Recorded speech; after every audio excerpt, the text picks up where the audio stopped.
welcome back to the channel. Today we're going to be in Proverbs chapter 25. Proverbs chapter 25. These are also Proverbs of Solomon, which the men of Hezekiah, king of Judah, copied out. It is the glory of God to counsel a thing, but the honor of the kings is such out a manner.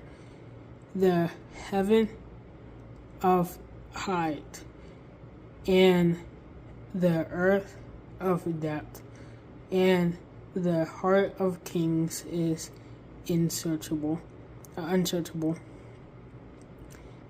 Take away the dross from the silver, and there shall be forth a vessel for the finger. Take away the wicked from before the king, and his throne shall be established in his righteousness.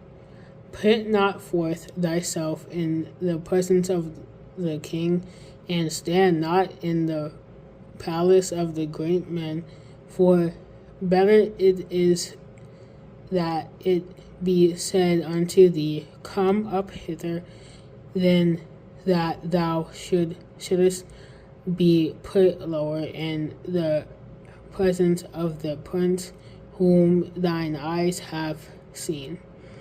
Go not forth hastily to strive, lest thou know not what to do in end thereof when thy neighbor hath put thee to shame.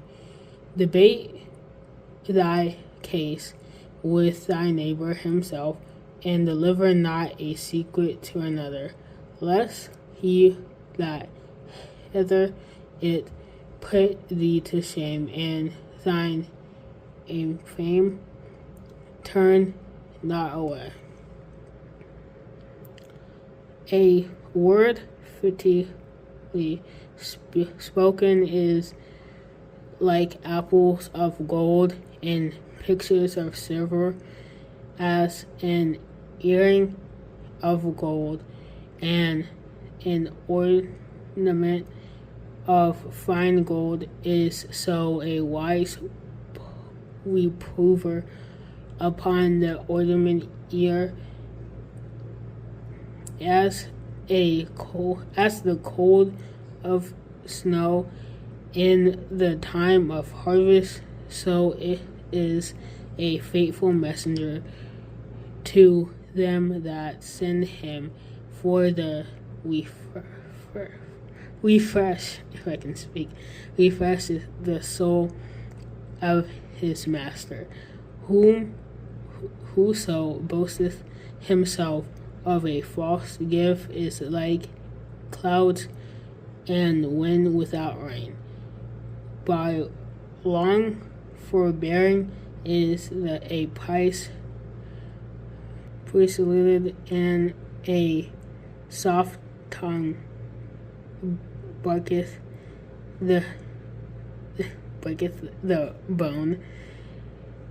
Hast thou fine honey,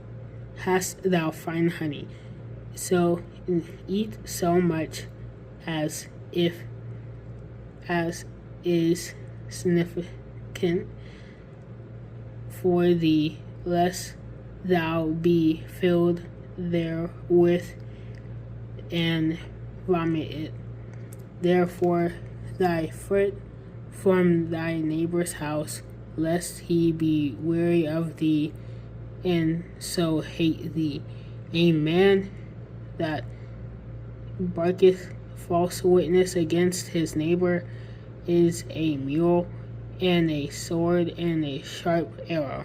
Confidence in the unfaithful man is time of terrible, like a broken tooth, and a foot without a joint.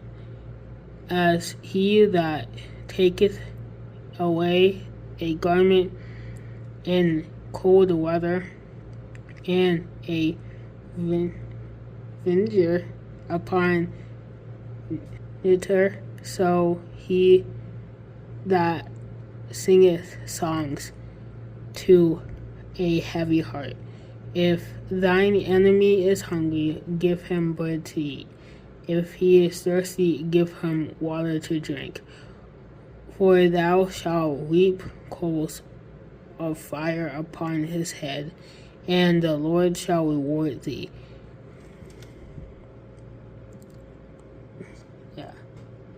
The north wind driveth away rain, so doeth an angry continent a backbiting tongue. It is better to dwell in a corner of the housetop than with a barring woman in a wide house. As cold waters to a thirsty soul, so is good news for a far country. A righteous man falling down before the wicked is as a troubled fountain and a corrupt spring. It is not good to eat much honey, so for men to search their own glory is not glory. He that hath no rule over his own spirit is like a city that is broken down and without walls. So, after reading that, if you could follow along, if you could follow along, don't know where my mind is today, but with this chapter, I feel like it's talking about self-control. It was talking about if you find honey and you eat too much of it, then you're gonna throw it up and all that, so and also in the last verse, verse 28, talking about a city, if it doesn't have a defense, a wall, it's gonna break and fall down. I feel like that was especially talking about self-control, which is one of the fruits of the spirit is to have self-control. So I feel like this chapter is really talking about self-control. I know Proverbs 16 this talks about pride and stuff like that, and I think this is talking about more self-control and you need saying, hey, you should have self-control in your life, because it's good to have things and good to do things and all that, but you need to learn when to just say no or when to stop it before it gets out of hand. And I could use food as an example. It's good to eat something and have stuff in your body, but you need to know when to say no before it becomes a problem, and stuff, and it could be the same with anything, with music, games, or just anything in general that you could think of. It can be good, but you just need to learn how to say, no, I need to not do this right now, and I need to do something else, hang out with friends, read the Bible, stuff like that. But that's what I think, personally. I think it does talk about love, how you should have self-control in your life and how you should do things that where you need to stop for your own self. But that's what I think, personally. Let me know what you think down below, and I'll see you guys next time. Bye.